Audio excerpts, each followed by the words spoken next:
आइए हम लोग आज बात करते हैं बिहार बोर्ड के बारे में। दोस्तों, मेरे भाई बहनों, चलिए हम लोग भी एक नई दुनिया में प्रवेश करते हैं बायो के लिए। जो आप ये देख रहे हैं, जीव में जगत। जीव में जगत जो देख रहे हैं आप, ये जीव में जगत बहुत ही इम्पोर्टेंट होता है। लेकिन कोई बच्चा समझ नहीं पाता है कि इसको हम लोग कैसे समझ सकते हैं।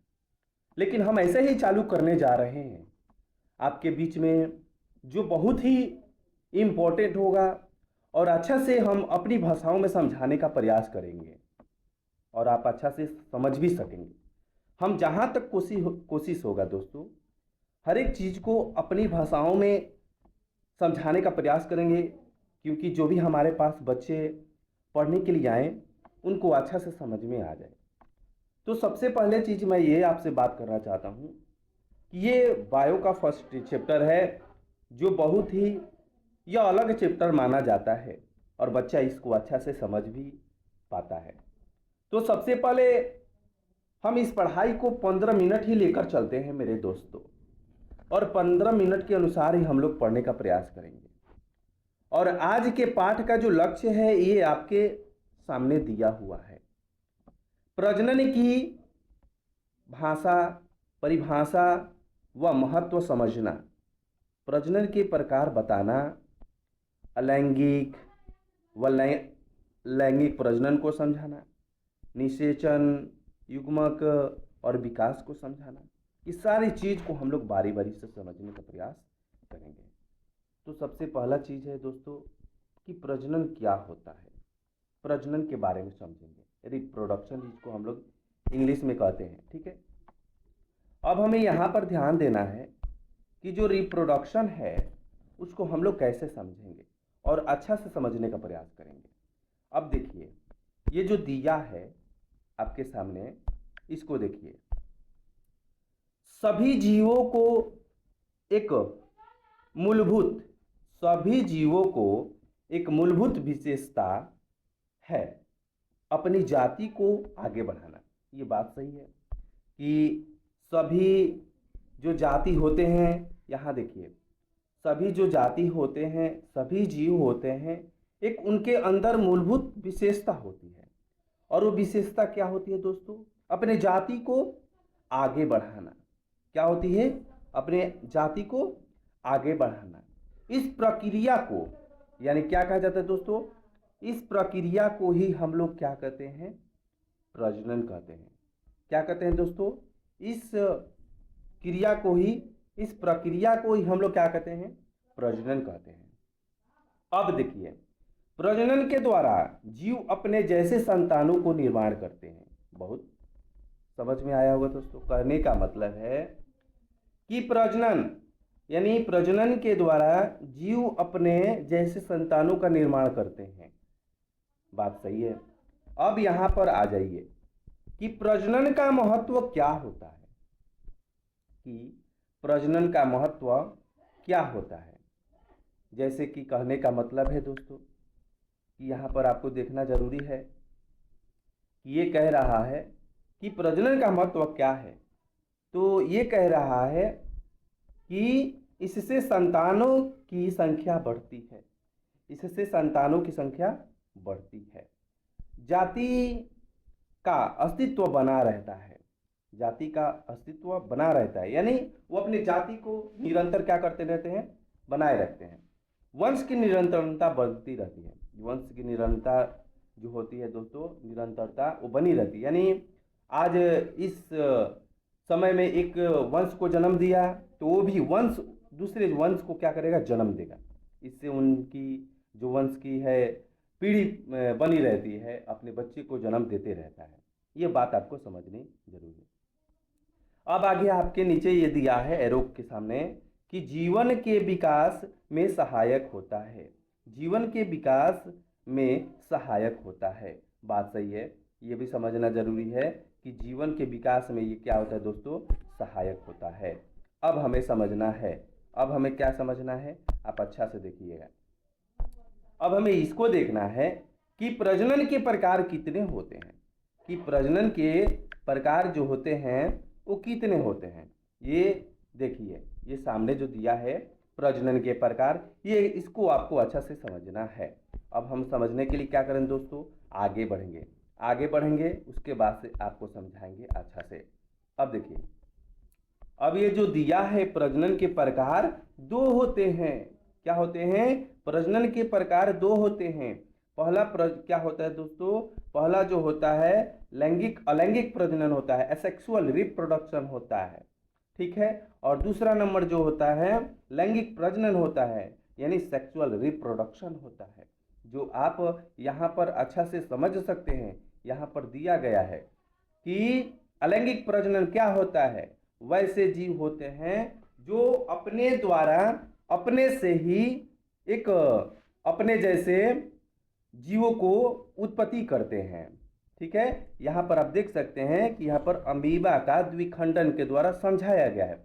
और लैंगिक, जिस जीव में मतलब बच्चा करने की क्षमता होती है, पैदा करने की, ठीक है। अब यहाँ पर हम लोग थोड़ा सा आगे चलते हैं। अब यहाँ पर दिया है लैंगिक प्रजनन। दोस्तों, लैंगिक प्रजनन जो दिया है, नर युग्मक शुक्राणु जो होता है मादा युग्मक शुक्राणु से मिलकर एक नए संतान की उत्पत्ति करता है, जो आप यहाँ नीचे दिए गए बातों से समझ सकते हैं, ठीक है। अब हम लोग चलते हैं आगे। अब आ गया दोस्तों यहाँ पर कि अलैंगिक प्रजनन सेक्सुअल एसेक्सुअल रिप्रोडक्शन क्या होता है। अब हमें ध्यान से देखना जरूरी है।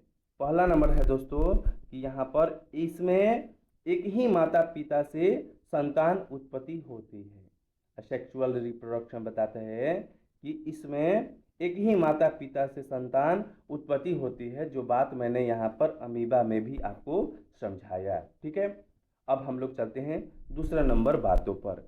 ये जो बात बता रहे हैं दोस्तों, मेरे एरो के सामने आप लोग ध्यान देना, जहाँ जहाँ पर मेरा एरो का चिन्ह जाए वहीं पर आपका नज़र होना चाहिए, तब जाकर आप अच्छा से समझ पाएंगे। और आप अपनी कॉपी कलम ले लीजिए और लिखने का भी प्रयास कीजिएगा। चलिए हम लोग चलते हैं आगे।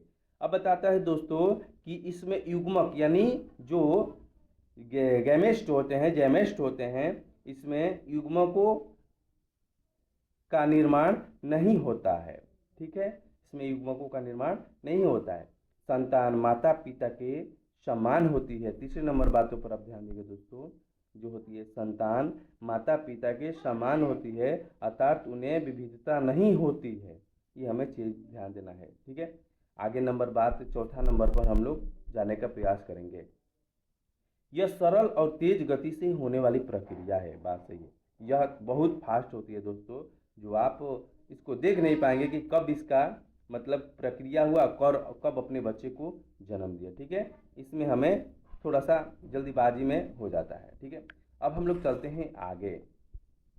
अब आगे में दोस्तों हमें समझना है कि जो यहाँ पर आप देख सकते हैं कि कुछ अलैंगिक प्रजनन के दिए हैं उदाहरण। जैसे यहाँ पर द्विखंडन, यानी जो अमीबा है ये अपने द्विखंडन के द्वारा बच्चे को जन्म देता है।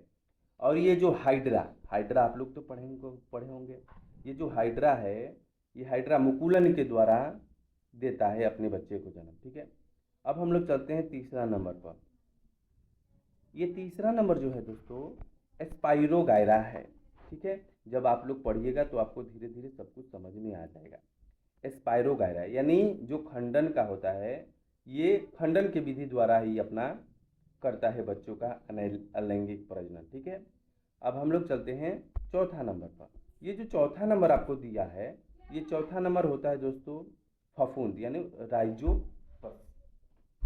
और ये जो राइजोपस होता है बीजाणु जनन के प्रक्रिया के द्वारा ही अपना ये जनन करता है, ठीक है। अब हम लोग आ गए वनस्पति अनर्जय प्रवर्धन। बहुत सारे ऐसे हमारे वनस्पति होते हैं जिसको एक बार काट दीजिए तो वह जन्म ले लेता है, या उसके टुकड़े को आप कहीं पर रख दीजिए तो वो अपने टुकड़े को जन्म दे देता है, प्रवर्धन कर देता है, ठीक है। जैसे में हो जाता है दोस्तों आलू, प्याज, गन्ना, बहुत सारे ऐसे चीज़ हैं, ठीक है। अब हम लोग थोड़ा सा आगे बढ़ते हैं। अब आ गया दोस्तों लैंगिक प्रजनन। जो लैंगिक प्रजनन है, ये आप यहाँ पर देख रहे हैं कि जो लैंगिक प्रजनन सेक्सुअल रिप्रोडक्शन है, इसमें बता रहा है दोस्तों, इसमें दो माता पिता नर और मादा के युग्मक के संलयन से संतान उत्पत्ति होता है। ये बात सही है कि लैंगिक प्रजनन एक ऐसी प्रक्रिया होती है जिसमें नर और मादा दोनों की भागीदारी होती है। ठीक है।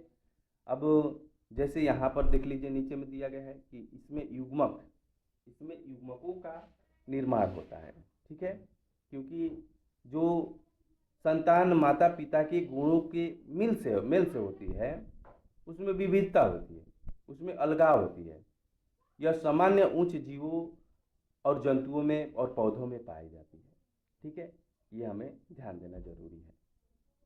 और आप लोग दोस्तों कापी किताब के साथ में रहिएगा, ताकि आप कापी किताब से समझ सके अच्छा से और उसको भी लिख सके। ठीक है। अब हम लोग थोड़ा सा इसके ही बारे में समझ लेते हैं। कहने का मतलब है कि लैंगिक प्रजनन की प्रक्रिया कैसी होती है, हमें ध्यान देना जरूरी है। अब आप यहाँ पर देख सकते हैं कि नर जनन यानी शुक्राणु उत्पत्ति करता है और उस शुक्राणु को मादा के अंडाणु में जोड़ता है, ये डालता है। उसके बाद से दोस्तों दोनों के मिलने के बाद से एक प्रक्रिया होती है जिसको कहते हैं निषेचन। क्या कहते हैं?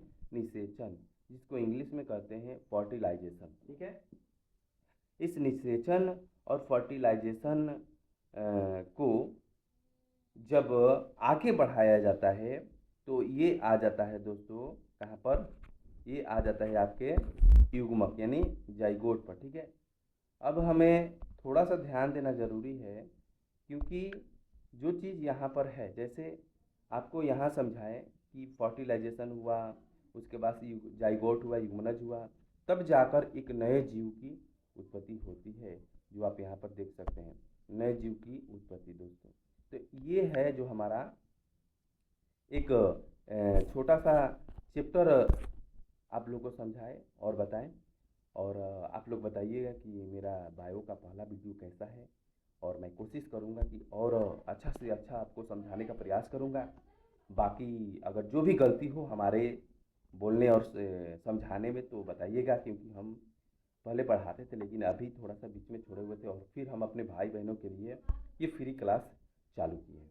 तो अ, फिर से हम मिलेंगे नेक्स्ट वीडियो में, और आप लोग ज़रूर लगे रहिएगा हमारे नेक्स्ट वीडियो के समझने के लिए, पढ़ने के लिए, और हम ऐसे ही आपको पढ़ाने का प्रयास करेंगे।